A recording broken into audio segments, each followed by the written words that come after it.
ဘာမှမရောက်မဲနဲ့ဘာမှမကြုံရဘဲနဲ့အကြောင်းလေးတစ်ခုပြပြဆက်ရှိပါလေဒီအကြောင်းလေးကိုပြပြခင်like and subscribe လုပ်ဖို့လည်းမေတ္တာရက်ခံပါတယ် like and subscribe လုပ်တဲ့လူ9ယောက်ပြည့်သွားပြီဆိုရင်တော့ပြည့်တယောက်ကိုလီကိုရော9ယောက်စီကိုဝေသွားမှာဖြစ်ပါတယ်အဲ့တော့အကြောင်းလေးကိုတော့စလိုက်ရအောင်တကယ်လို့ food blogger တွေကဗီဒီယိုရှင်းမှာစပြပေးမယ်သူတို့တွေကအစားနည်းနည်းပဲစားကြတယ်ပေါ့နော်သူတို့တွေကအစားတွေအများကြီးချပြီးတော့သူတို့တွေလုံးဝဒီစားတွေကိုကောင်းမစားနိုင်တော့တချို့ကင်မရာမှာဆိုရင်တချို့တွေဒီစားတွေကိုပေါ့နော်မိုင်ဖုန်းနဲ့တွေးပြတာအဲ့လိုတွေလုပ်ပြကြပါတယ်ဒါကြောင့်နိုင်ငံသူရ food blogger တွေကိုဘယ်သူမှမယုံကြပါနဲ့တချို့တွေဆိုရင်သူတို့မယုံကြမှာဆိုလို့တော့မိနစ်ပိုင်းလောက်ချထားပေးကြပါတယ်ဒါကြောင့်ကိုရီးယားနိုင်ငံကဂျင်ဆိုတဲ့ကောင်လေးအကြောင်းပြုတ်ပြောင်းအောင်ဖြစ်ပါတယ်ဒီကောင်လေးကတော့အသက်18နှစ်သားအရွယ်ပဲရှိသေးပါတယ်ဒီကောင်လေးကတော့ food blogger လောက်တာကိုအရင်ဝါသနာပါတဲ့ကောင်လေးတယောက်ဖြစ်ပါတယ်သူ့ဖိုးနဲ့သူနဲ့နှစ်ယောက်တည်းနေတာပါအိမ်ထဲမှာတော့သူကတနေ့ကြတော့အစားတွေကိုစားပါတယ်နေကန်ပြီးတော့ food blogger တွေမှာလိုတာထက်ပိုစားတယ်အစာချေစနစ်တွေရှိတာကြောင့်မလို့သူကအစားတွေကိုသူ့ကျမ်းမာရေးတို့တော့သူခရုမဆိုင်ပဲနဲ့ပရိသတ်တွေတောင်းဆိုသမျှအစားတွေကိုသူစားပေးခဲ့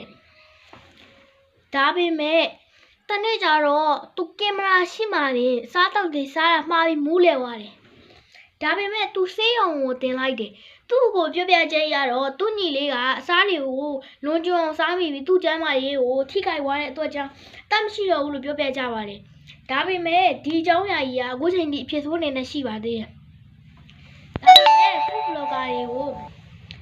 ဒါပေမဲ့ food blogger တွေကသူတို့အကြောင်းအရာနဲ့ပတ်သက်ရင်သူတို့ကျမ်းမာရေးကိုတော့ဂရုမစိုက်ဘဲနဲ့အဲ့လိုမျိုးသူတို့ကျမ်းမာရေးကိုဂရုမစိုက်ဘဲနဲ့ပလိတ်တဲ့တောင်းဆိုတင်မြတ်ကိုသူတို့အကုန်ဖြည့်ဆည်းပေးတဲ့ food blogger တွေလည်းရှိသလိုလိန်စားနေတဲ့ food blogger တွေလည်းရှိပါတယ်food blogger တွေအကြောင်းအရာလေးကတော့ဒီမှာပြီးတော့ပါပြီနောက်တစ်ခါပြပြမှာတော့ပရိသတ်ကြီးကိုဒီလိုမျိုးဂူအကျယ်ကြီးတွေကိုမဝင်ကြဖို့နဲ့ဂူအကျယ်ကြီးထဲမှာဘာတွေရှိလဲဆိုတာပြပြမှာဖြစ်ပါတယ်တနေ့ကျတော့လူတယောက်ကသူ့သမီးလေးလည်းရှိပါတယ်သူ့မှာမိန်းမလည်းရှိပါတယ်သူ့သမီးလေးကဒီနေ့3နှစ်ပြည့်တော့အမတ်တရနေတဲ့သူကဥမေလိုင်ကောင်းကြီးတွေကိုသူဝင်ခဲ့တယ်ဒါပေမဲ့သူ့တငယ်ချင်းတွေလည်းဝင်ခဲ့တယ်လှိုင်ကူရဲ့အကျယ်ဆုံးနေရာမှာတော့သူပါတီလေးလုပ်ခဲ့သေးတယ်ဒါပေမဲ့သူအဲ့လိုမျိုးဝင်ရင်းနဲ့သူ့ညီလည်းပါပါတယ်သူဝင်ရင်းနဲ့လမ်းကြောင်းလေးတွေ့လို့စောက်ဝင်သွားလိုက်တယ်သူ့ခန္ဓာကိုယ်ကြီးရဲ့ဇောက်တိုးဖြစ်ပြီးအောက်မှာလည်းပိတ်ပြီးတော့သူအောက်ဆီဂျင်မရတော့ပါဘူးဒါပေမဲ့သူ့ညီဖြစ်သူကတော့လွတ်သွားတယ်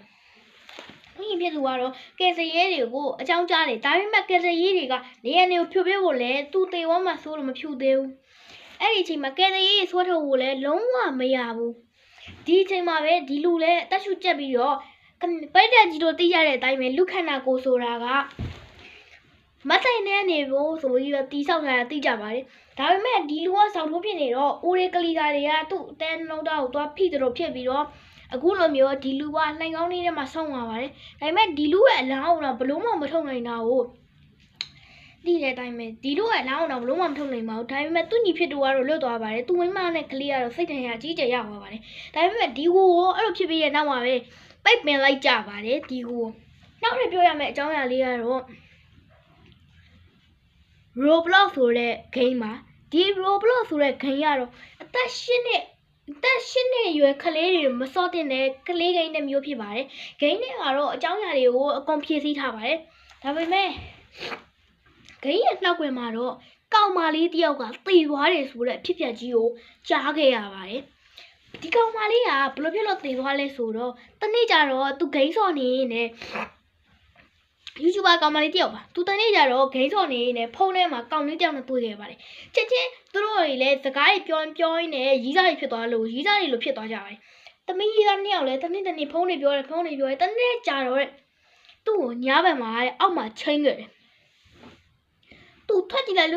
ကောဒါကကောင်လေးတယောက်မဟုတ်ဘဲနဲ့အသက်40ကျော်အဖိုးကြီးတယောက်ဖြစ်နေတယ်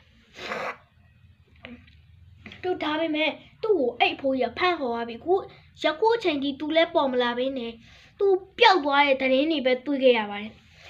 ဒါပေမဲ့24ရက်နေ့ကမှပျောက်သွားတဲ့ကလေးမလေးတယောက်ကို25ရက်နေ့မှာဘာဖြစ်လို့ကူရှာပေးကြပါလို့ပြောကြရလဲဆိုတာတော့အခုထိအကြောင်းအရာတွေကိုမသိရသေးပါဘူးဒါနဲ့ပြောစရာလေးအဲ့လိုပြောစရာလေးတော့ကုန်ပါပြီဒါနဲ့